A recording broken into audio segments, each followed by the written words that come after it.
kwenye vifungo, wako wanateseka, wanasema lile ninalotaka ulifanya silifanye, ila lile baya ndio nalilifanya. Wenda uko hapa unajiuliza, natamani kwa mtu mwema, natamani kubadilika pasta, kuna mambo siyataki, yamenitesa kwa miaka, yamenitesa kwa muda. Ninalojibu leo, umpokee Yesu kama Bwana na Mwokozi wa maisha yako.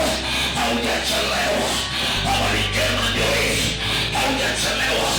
Usiku wa leo ndio usiku wako mwanangu, usiku wa leo ndio usiku wako kamanda, usiku wa leo ndio usiku wako binti yako.